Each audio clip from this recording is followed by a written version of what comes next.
suis ravie d'avoir l'opportunité de travailler avec la collection Georges de Brito. Dans les années 60, il était le plus grand collectionneur portugais. Georges de Brito, qui était un homme de business, avec beaucoup de succès, c'était quelqu'un qui adorait vraiment l'art et qui était intéressé en tout dans l'art. Il était intéressé dans l'art chinois, dans les tableaux anciens, le mobilier de haute époque portugais, et après, il s'était intéressé dans l'art portugais d'après-guerre. La première fois, j'ai eu l'opportunité de visiter la maison familiale de Georges de Brito, accompagné par deux de ses fils.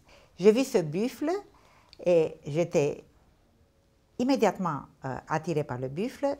Et j'ai vu des choses partout. J'ai vu un tableau ancien là-bas, des plats chinois là-bas. Je me dis, moi je pense que pour la mémoire de votre père, de faire une vente, hommage à votre père qui était un collectionneur passionné de tout.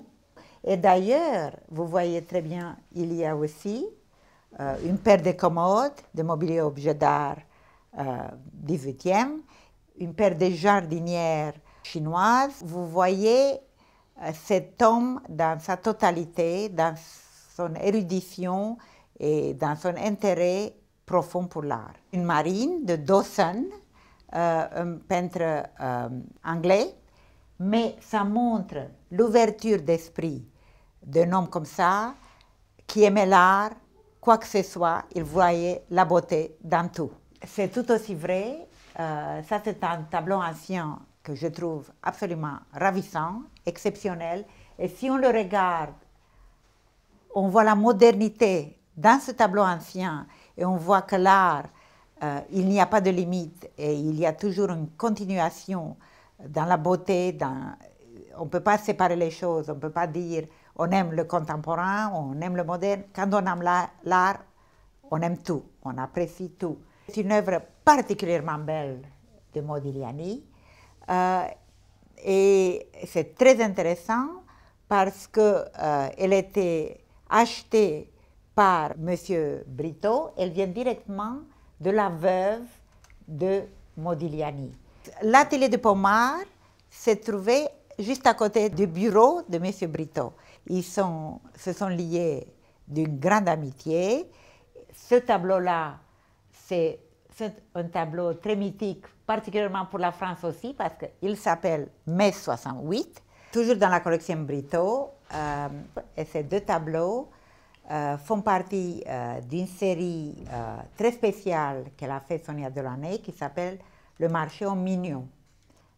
Et c'est le début du modernisme, et vraiment, des tableaux comme ça sont des tableaux qui ont influencé le début du modernisme au Portugal et des artistes importants comme Amadeu de Sousa. Il y a ici, dans cette collection, des Vieira da Silva qui sont absolument exceptionnels. C'est l'œuvre qui s'appelle Sanfargeau. On est ravis de la voir.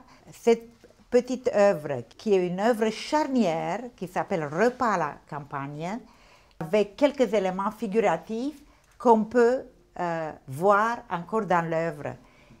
Vieira da Silva, si je pourrais revenir ici, on voit la différence entre un tableau comme Sanfargeau, sa densité, et une autre approche complètement dans ce tableau qui s'appelle Les Pistes.